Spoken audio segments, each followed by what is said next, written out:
how do you separate out, let's say, the genuine religious people from those who use the religious enterprise only for their own machinations? We're seeing this happen online. Like, one of the things that you're seeing happening online, I'm sure you've noticed this, especially on the right-wing psychopathic troll side of the distribution, is the weaponization of a certain form of Christian ideation.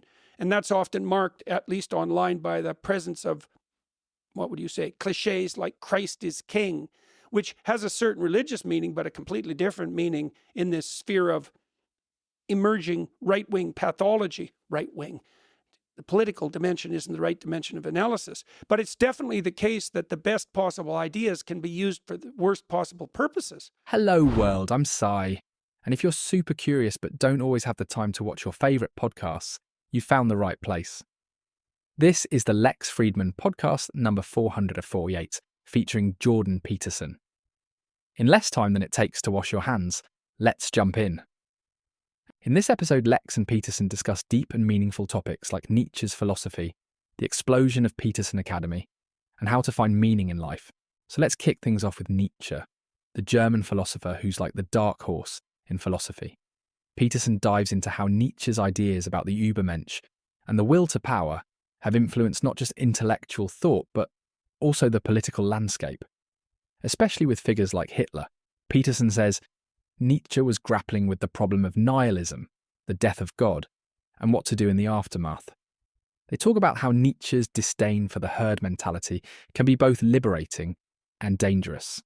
Fridman and Peterson also ponder the notion of creating your own values in a world where traditional ones are fading, discussing how this can lead to both profound creativity and terrifying moral vacuums. This section doesn't just linger in philosophy, it branches out into how these ideas can shape personal and societal ethics. They touch on Nietzsche's influence on modern existentialism and the struggle to find meaning in life without traditional religious frameworks. Moving on to Hitler and the misuse of philosophy, Peterson warns about how ideas, even those from brilliant minds like Nietzsche, can be twisted for malevolent purposes. He mentions, the most evil people use the best possible ideas to the worst possible ends. Here, they explore how Hitler misappropriated Nietzsche's philosophy, particularly the 𝗏𝗏𝗹𝗶, to justify his ideology. The conversation turns to the dangers of charisma and power, how leaders can manipulate philosophical concepts to serve their own ends. They discuss the importance of understanding history to prevent the repetition of such manipulations. This part of the podcast isn't just historical, it's a cautionary tale about the responsibility that comes with intellectual influence. Okay, but if we lay on the table religion, communism, Nazism, they are all unifying ethos. They're unifying ideas, but they're also horribly dividing ideas. They both unify and divide. Religion has also divided people. Yeah. Because in the nuances of how the different peoples wrestle with God, they have come to different conclusions, and then they use those conclusions, or perhaps the people in power use those conclusions to then start wars, to start hatred, to divide. Yeah, well, it's one of the key sub-themes in the Gospels is the sub-theme of the Pharisees. And so the fundamental enemies of Christ in the Gospels are the Pharisees and the scribes and the lawyers. So what does that mean? The Pharisees are religious hypocrites. The scribes are academics who worship their own intellect. And the lawyers are the legal minds who use the law as a weapon. And so they're the enemy of the Redeemer. That's a subplot in the gospel stories. And that actually all means something. The Pharisaic problem is that the best of all possible ideas can be used by the worst actors in the worst possible way. And maybe this is an existential conundrum, is that the most evil people use the best possible ideas to the worst possible ends. And then you have the conundrum of how do you separate out, let's say, the genuine religious people from those who use the religious enterprise only for their own machinations. We're seeing this happen online. Like, one of the things that you're seeing happening online, I'm sure you've noticed this, especially on the right-wing psychopathic troll side of the distribution, is the weaponization of a certain form of Christian ideation. And that's often marked, at least online, by the presence of, what would you say, cliches like Christ is king, which has a certain religious meaning, but a completely different meaning in this sphere of emerging right-wing pathology. Right-wing. The political dimension isn't the right dimension of analysis, but it's definitely the case that the best possible ideas can be used for the worst possible purposes. And that also brings up another specter, which is like, well, is there any reliable and valid way of distinguishing truly beneficial unifying ideas from those that are pathological? And so that's another thing that I tried to detail out in these lectures, but also in this new book. It's like, how do you tell the good actors from the bad actors at the most fundamental level of analysis? And good ideas from the bad ideas, and you lecture on truth that Nietzsche also struggled with. So how do you know that communism is a bad idea versus it's a good idea implemented by bad actors? Right. That's a more subtle variant of the religious problem, and that's what the communists say all the time. The modern day communists are like, real communism has never been tried. And you could say, I suppose, with some justification, you could say that real Christianity has never been tried because we always fall short of the ideal mark. And so, I mean, my rejoinder to the communists is something like, every single time it's been implemented, wherever it's been implemented, regardless of the culture and the background of the people who've implemented it, it's had exactly the same catastrophic consequences. It's like, I don't know how many examples you need of that, but I believe we've generated sufficient examples so that that case is basically resolved. Now, the general rejoinder to that is, it's really something like, well, if I was in charge of the communist enterprise, the utopia would have come about. Right? But that's also a form of dangerous pretense. Part of the way, see, that problem is actually resolved to some degree in the developing notion of sacrifice that emerges in the Western canon over thousands and thousands of years. So one of the suggestions, for example, and this is something exemplified in the Passion story, is that you can tell the valid holder of an idea because that holder will take the responsibility for the consequences of his idea onto himself. So what would you say to Nietzsche, who called Christianity the slave morality? And his critique of religion in that way was slave morality versus master morality. And then you put in Ubermensch into that. See, I would say that the woke phenomenon is the manifestation of the slave morality that Nietzsche criticized, and that there are elements of Christianity that can be gerrymandered to support that mode of perception and conception. But I think he was wrong in his essential criticism of Christianity in that regard. Now, it's complicated with Nietzsche because Nietzsche never criticizes the gospel stories directly. What he basically criticizes is something like the pathologies of institutionalized religion. And I would say most particularly of the, what would you say, of the sort of casually too nice Protestant form. You know, that's a thumbnail sketch and perhaps somewhat unfair, but given the alignment, let's say, of the more mainstream Protestant movements with the woke mob, I don't think it's an absurd criticism. It's something like the degeneration of Christianity into the notion that good and harmless are the same thing, or good and empathic are the same thing, which is simply not true and far too simplified. And I also think Nietzsche was extremely wrong in his presumption that human beings should take it to themselves to construct their own values. I think he made a colossal error in that presumption. And that is the idea of the Ubermensch, that the great individual, the best of us, should create our own values. Well, and I think the reason that he was wrong about that is that, so when God gives instructions to Adam and Eve in the Garden of Eden, he basically tells them that they can do anything they want in the walled garden. So that's the kind of balance between order and nature that makes up the human environment. Human beings have the freedom vouchsafed to them by God to do anything they want in the garden except to mess with the most fundamental rule. So God says to people, you're not to eat of the fruit of the tree of the knowledge of good and evil, which fundamentally means there is an implicit moral order and you're to abide by it. Your freedom stops at the foundation. And you can think about that. I'd be interested even in your ideas about this as an engineer, let's say, is that there is an ethos that's implicit in being itself. And your ethos has to be a reflection of that. And that isn't under your control. You can't gerrymander the foundation, because your foundational beliefs have to put you in harmony, like musical harmony, with the actual structure of reality as such. So then they get on the topics of God, religion, and meaning.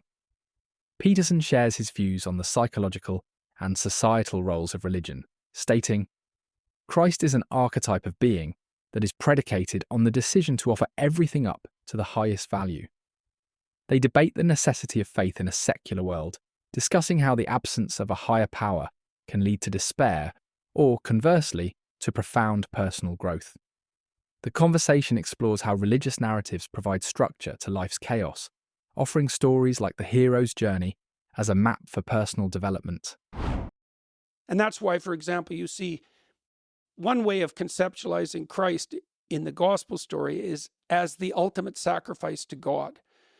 So you might ask, well, what's the ultimate sacrifice? And there are variants of an answer to that. One form of ultimate sacrifice is the sacrifice of a child, the offering of a child, and the other is the offering of the self.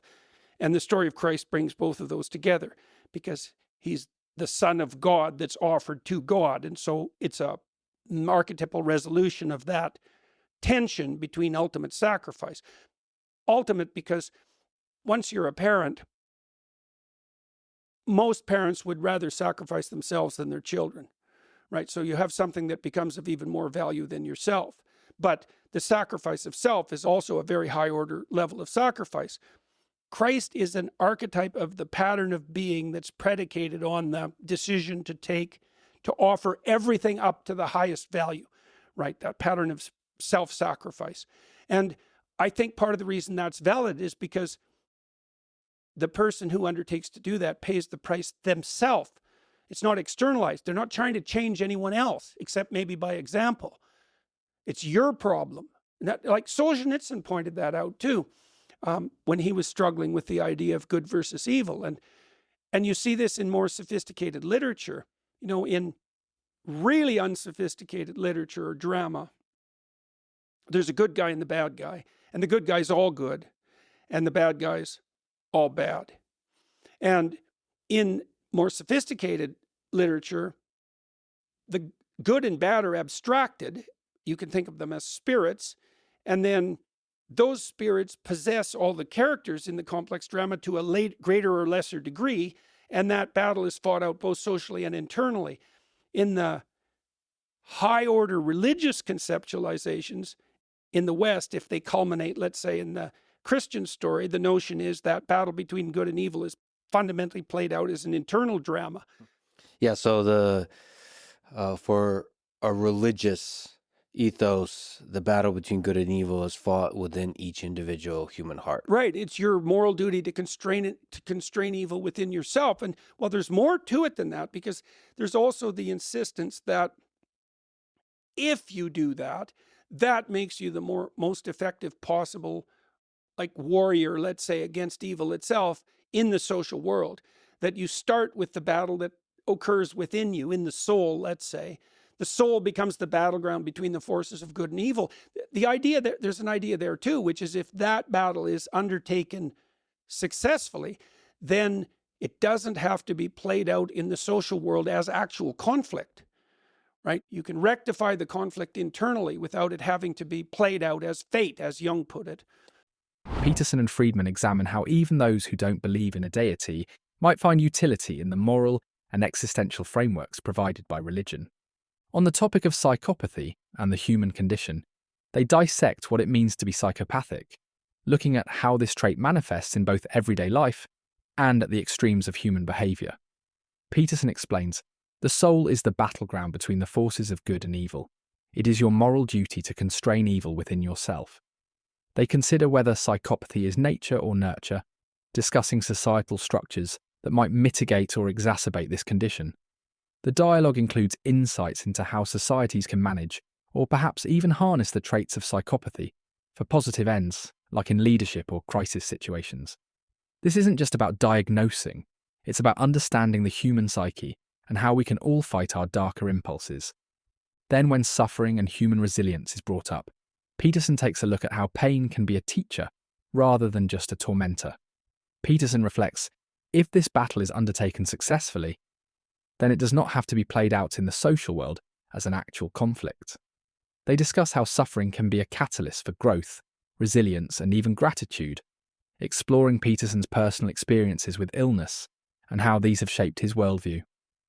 The conversation touches on philosophical and psychological theories about why suffering exists and how individuals can use it to forge a stronger character.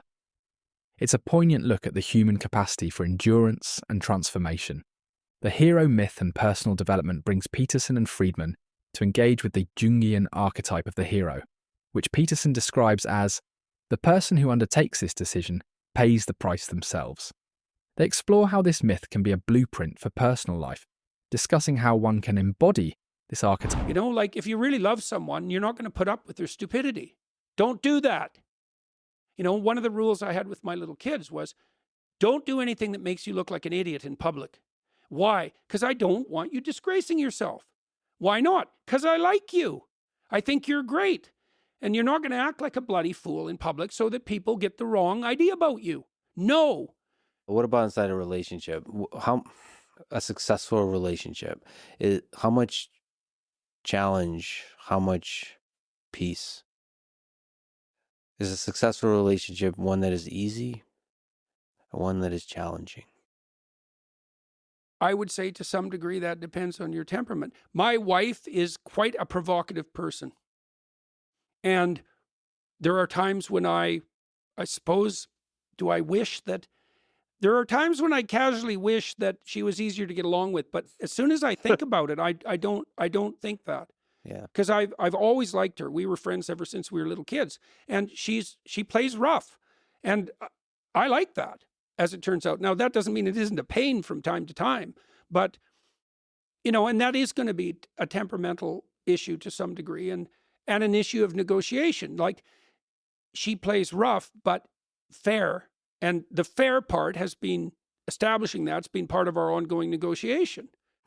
And part of it is in the play, you get to find out about yourself or what your temperament is. Because I don't think that's clear until it's tested. Oh, definitely not.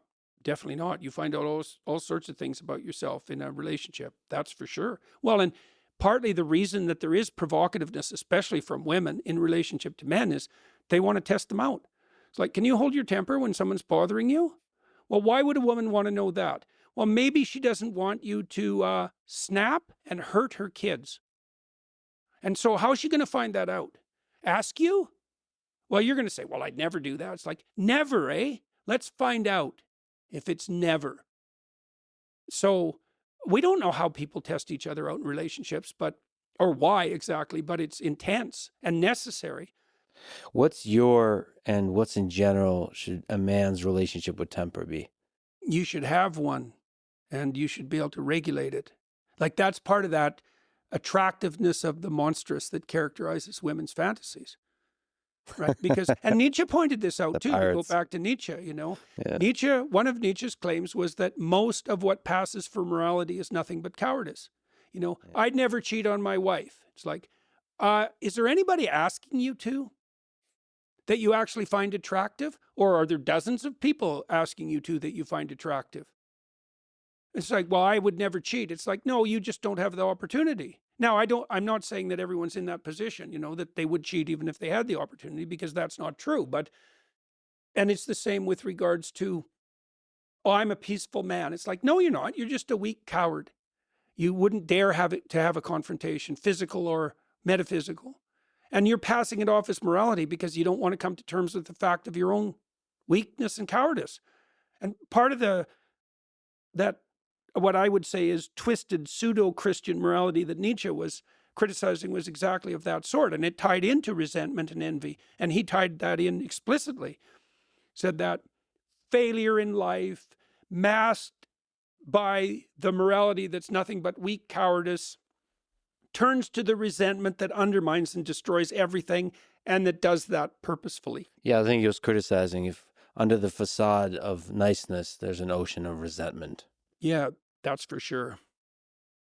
That's for sure. That's also the danger of being too forthcoming with people. See, this is another thing, let's say, about my wife, who's not particularly agreeable. It's like, she's not particularly agreeable, but she's not resentful.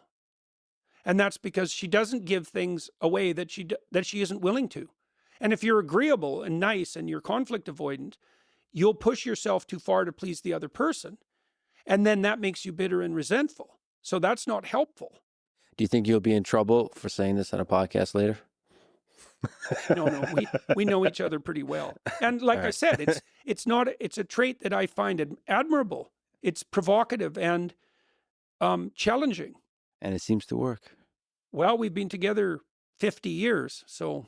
They discuss the importance of responsibility, competence, and the pursuit of meaning over mere pleasure.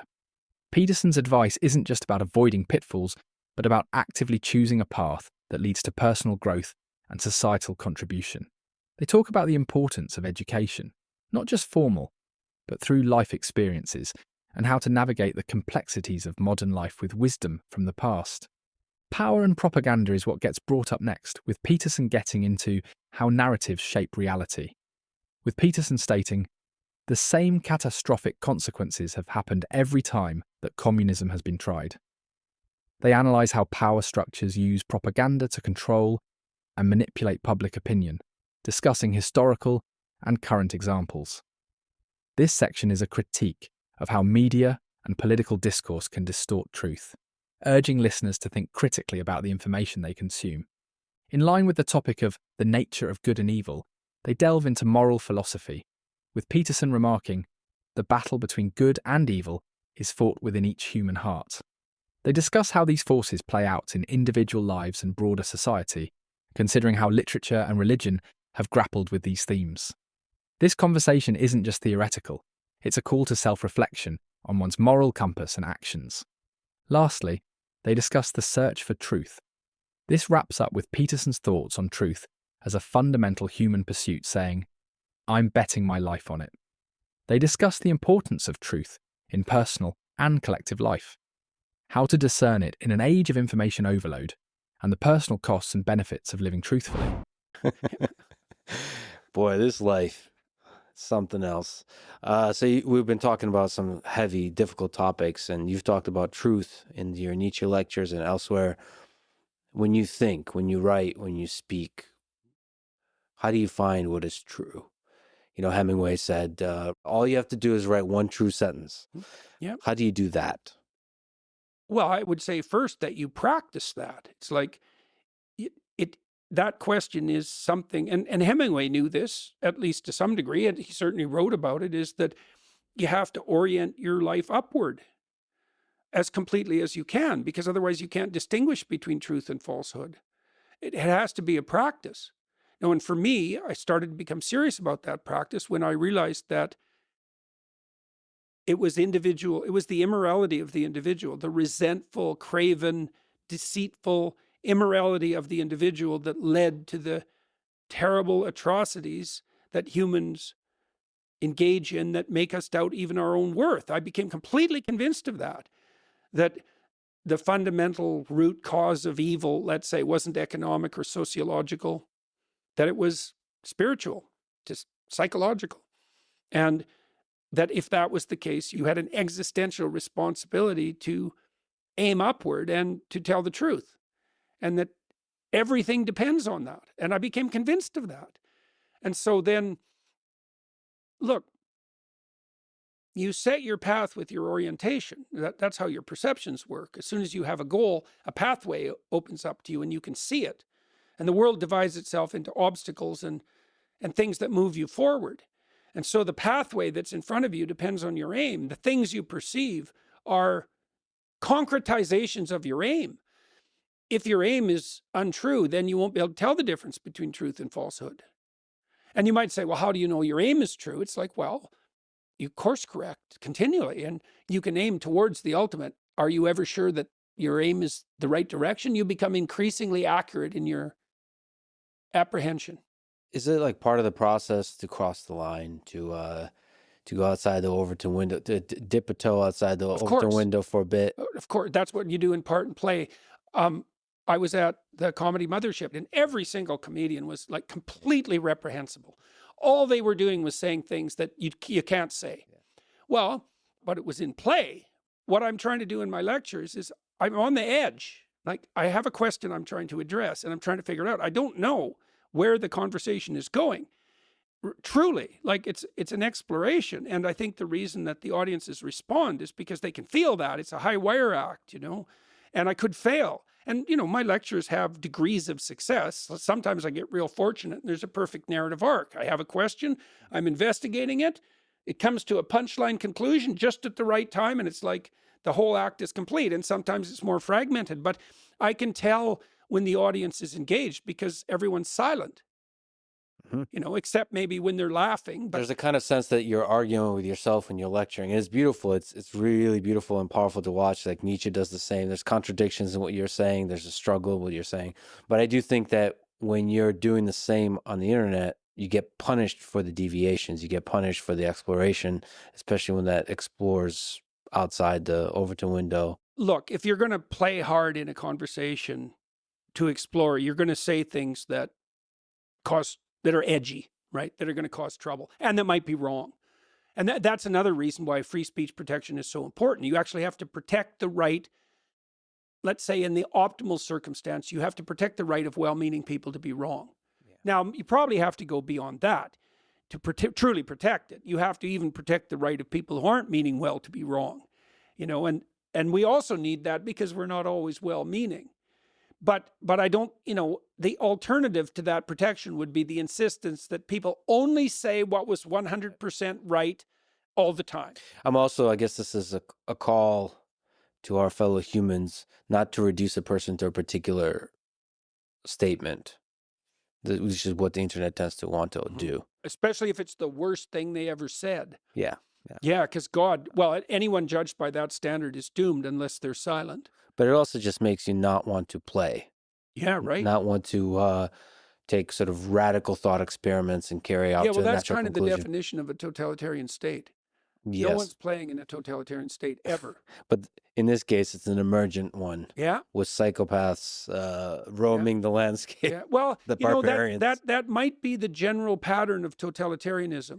Well, in totalitarianism, there's usually one psychopath, not multiple. Yeah, but everyone else is complicit, at least in their silence. Yeah. Does the study of the pathology of psychopaths online wear on you? Yes, definitely. Do you ever consider doing less of that? Yes. Yes, definitely. But, you know,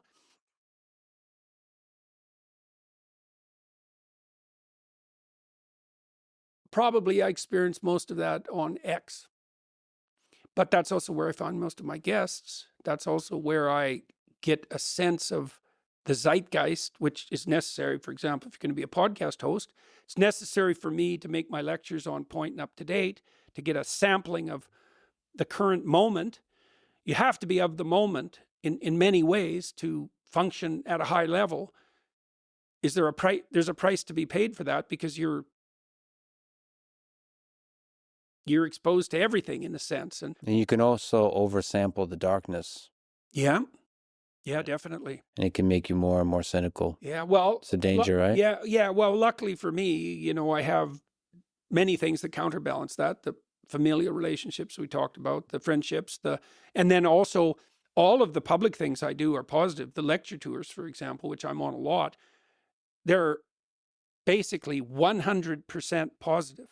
So I'm very well buttressed against that. That's great to hear. Darker element.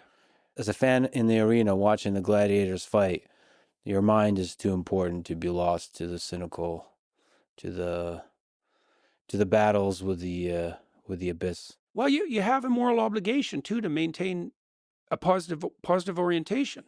It's a moral obligation. The future is, of course, rife with contradictory possibilities, and I suppose in some ways the more rapid the rate of transformation, the more possibility for good and for evil is making itself manifest at any moment, but it looks like the best way to ensure that the future is everything we wish it would be is to maintain faith that that is the direction that will prevail. And I think that's a form of moral commitment when it's not just naive optimism. That's that. This episode of the Lex Fridman podcast was a deep dive with Jordan Peterson into how to find meaning in life, Nietzsche's philosophy, his controversies, and the explosion of Peterson Academy. If you learned something new and want to spread some love, we would really appreciate if you hit the bell icon to get a head start on new episodes uploaded every other day. Make sure to like and subscribe, and comment below with a lobster to show us you stayed to the end and enjoyed the episode. If you want to stay updated, head on over to X and give us a follow at @SolutionsAI_. All links are super easy to find down in the description and pinned to the top comment. We'd love if you share our stuff with your friends and family too, and most importantly, be sure to stay curious. See you next time. Psy out.